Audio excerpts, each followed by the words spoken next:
क्या आप जानते हैं अपने घर की वो भैंस जो शायद आपको जीवन में आगे बढ़ने नहीं दे रही दोस्तों? नहीं जानते ना? तो मैं आपको एक स्टोरी बताता हूँ और जल्द से जल्द इस भैंस का पता करो, क्योंकि ये घर जो भैंस है ना, वो आपके, मेरे, हम सब के घरों में रहती है और हमें जो है ना, वो आगे बढ़ने से रोकती है। तो दोस्तों, ये 2 मिनट की कहानी उस भैंस के बारे में बता देगी जो भैंस आपको आपके जीवन में आगे नहीं बढ़ने दे रही। दोस्तों, कहानी शुरू करता हूँ। मेरा नाम है Nitesh Gupta. Welcome to my channel Nitesh Gupta human first, discover the human in you. एक बार की बात होती है दोस्तों, एक गुरु और एक शिष्य, दोनों जो है ना, आपस में उनकी बहुत अच्छी बॉन्डिंग थी। जहाँ जाते थे साथ में जाते थे। तो एक बार गुरु कहते हैं कि यार एक काम करते हैं, हम ना किसी तीर्थ यात्रा पे चलते हैं और उसके लिए क्या करते हैं कि चलो जहाँ पे भी रात हो जाएगी किसी के रुक जाएंगे, भिक्षा मांग के खाना खा लेंगे और इस तरह से हमारी तीर्थ यात्रा भी हो जाएगी। तो उसका शिष्य कहता है कोई बात नहीं गुरुजी, चलते हैं। तो वो यात्रा शुरू कर देते हैं। दोस्तों, जब यात्रा शुरू करते हैं ना वो, तो चलते चलते पहले ही दिन की बात बता रहा हूँ। पहले दिन में क्या होता है कि शाम हो जाती है, जंगल से वो पार करते हैं। उसके बाद क्या होता है कि शाम होने के बाद गांव आता है और रात होने लगती है। तो गुरुजी कहते हैं कि बेटा, हमें लगता है हमें यहाँ पे किसी गाँव में ना, किसी घर में किसी को रिक्वेस्ट करके वहीं पे स्टे कर लेना चाहिए और खाना भी हम वहीं पे खा लेंगे। तो गुरुजी और जो उनके चेले होते हैं वो एक घर देखते हैं। थोड़ा छोटा सा घर होता है, झोंपड़ा टाइप होता है। पर वो नॉक करते हैं ना जब दरवाज़ा, तो अंदर से एक इंसान निकलता है। इंसान के काफ़ी फटे हुए कपड़े होते हैं। गुरुजी और शिष्य देखते हैं उसे, सोचते हैं मन में, पता नहीं इसके पास खुद को खाने का होगा, क्या हमें देगा ये। तो गुरुजी उससे पूरी बात बताते हैं कि ऐसे ऐसे हम जो है तीर्थ यात्रा पे जा रहे हैं, रात हो गई है, हमें स्टे करने के लिए जगह चाहिए और कुछ खाने के लिए चाहिए।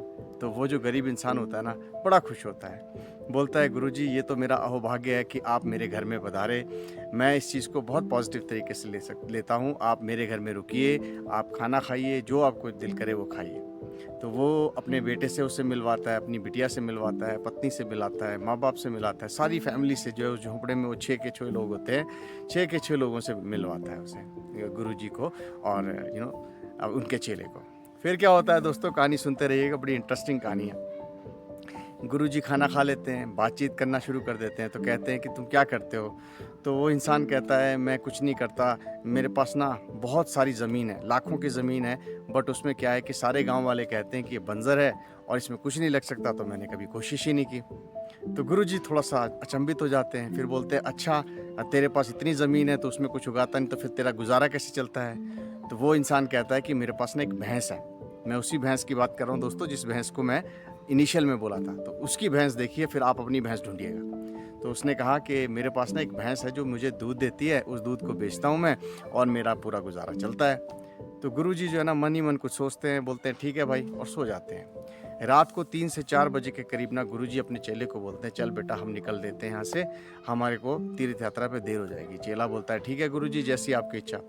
लेकिन गुरुजी कहते हैं कि बेटा हम खाली हाथ नहीं जाएंगे, सबसे पहले तो इसकी भैंस जो है ना, उसको हम यहाँ से अपने साथ लेके जाएंगे। चेला देखता है, मन में उसको गुस्सा तो बहुत आता है, लेकिन गुरुजी ने कहा है तो कुछ सोच के ही कहा होगा। तो वो गुरुजी को पूछता है कि गुरुजी आप ऐसा क्यों कर रहे हो, कि वो इतना गरीब इंसान है, उसका तो घर ही चलता है इस भैंस से, तो वो तो मर जाएगा। तो गुरुजी ने कहा कोई बात नहीं बेटा, बस जो होता है वो अच्छे के लिए होता है। तो गुरुजी जो है ना, वो भैंस को अपने साथ लेके चले जाते हैं। वो चेला भी उनके साथ चला जाता है। फिर क्या होता है दोस्तों, कहानी सुनिएगा, बड़ी इंटरेस्टिंग कहानी है। बहुत साल गुजर जाते हैं, तकरीबन 8-10 साल गुजर जाते हैं। वो जो चेला होता है ना, उसके गुरुजी एक्सपायर हो जाते हैं, चेला बहुत बड़ा महात्मा बन जाता है। तो चेले के ना दिमाग में हमेशा यही रहता था कि मैंने एक गलत काम किया है। तो वो सोचता है कि यार मैं ना उसी गांव चला जाता हूँ और देखता हूँ कि वो इंसान क्या है, जिंदा भी है कि मर गया, कुछ हुआ भी कि उसका कि नहीं हुआ। तो वो जो है ना, वो गुरु वहाँ जाता है, गाँव में देखता है, तो उसी जगह पे जाता, तो वहाँ पे ना एक बहुत बड़ा बंगला बना हुआ होता है। बंगले के बगल में ना बहुत सारे ऑर्किड्स, बहुत सारे फ्लावर्स, फूल, सब्जियाँ, खेत भरे पड़े होते हैं। यार बड़ा घबरा जाते हैं वो गुरुजी, मतलब जो पहले चेला था वो गुरु बन गया होता है। तो गुरुजी वो क्या करते हैं, वो नॉक करते हैं, और जब नॉक करते हैं तो अंदर से वही इंसान आता है। तो जब वो आपस में दोनों देखते हैं तो बोलते हैं यार हम तो मिल चुके हैं पहले। फिर वो चेला जो अब गुरुजी बन चुका होता है, वो उसे कहता है कि मैं यार वही इंसान हूँ जो अपने गुरुजी के साथ आया था और हम ऐसे ऐसे आपके रुके थे। तो वो जो है ना किसान बड़ा खुश होता है, बोलता है पहले तो आप यहाँ बैठो, मैं ना आपको बहुत धन्यवाद देना चाहता हूँ। अब वो गुरुजी सोचते हैं भी ऐसा क्या हो गया, हमने क्या कर दिया? बोलता है जिस दिन आप आए थे पता नहीं क्या हो गया, रात को ना मेरी भैंस भी गुम हो गई। मैं पहले तो बहुत घबराया कि अब मैं क्या करूँगा, क्या कैसे करूँगा, सब कुछ है। अब तो मेरा कैसे रह गुज़र होगा, तो यार ये तो दिक्कत हो गई। फिर मैंने सोचा कि यार मेरे पास तो कुछ भी नहीं है, ये बंजर ज़मीन है, क्यों ना मैं इस पे काम करता हूँ। जब मैंने काम किया इस पे, तो इस पे तो पूरी की पूरी खेती-बाड़ी इतनी अच्छी हुई, पेड़ इतने अच्छे लगे, फ्लावर इतने अच्छे लगे, सब्जियाँ इतनी अच्छी लगी, तो मुझे तो कीमत ही बहुत बढ़िया मिलने लगी उसकी। जिसकी वजह से मेरे पास बहुत पैसा आ गया और मैं आज आपके सामने हूँ। तो ये बात सुनकर ना, जो उसका चेला होता है, जो गुरुजी बन गया होता है, वो बोलता है यार भाई देखो, जो होता है वो अच्छे के लिए होता है। मैं तुम्हें एक बात बताता हूँ, मेरे गुरुजी ने ना और मैंने तुम्हारी भैंस चोरी की थी। तो फिर वो दोनों आपस में डिस्कस करते हैं कि अगर ये भैंस चोरी नहीं की होती ना, तो आज वो इंसान वहीं का वहीं होता, वो किसान जो है गरीब का गरीब होता, उसकी लाइफ जो है ना वैसी चल रही होती। दोस्तों, अब मैं आता हूँ इसकी शिक्षा पे, इसके क्लाइमेक्स पे। मेरी आपकी हम सब की ज़िंदगी में भी ना दोस्तों, ऐसी एक भैंस है, जो भैंस ना हमें आगे जाने से रोक रही है।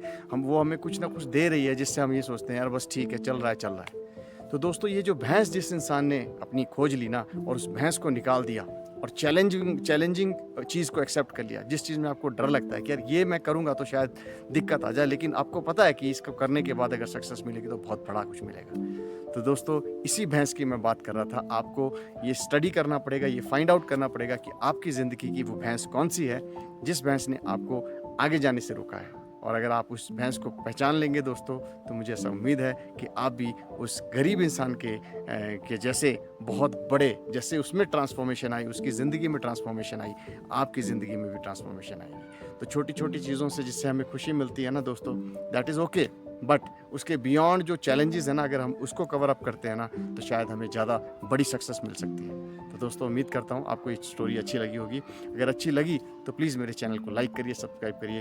आपका अपना नितेश गुप्ता। धन्यवाद। Thank you very much.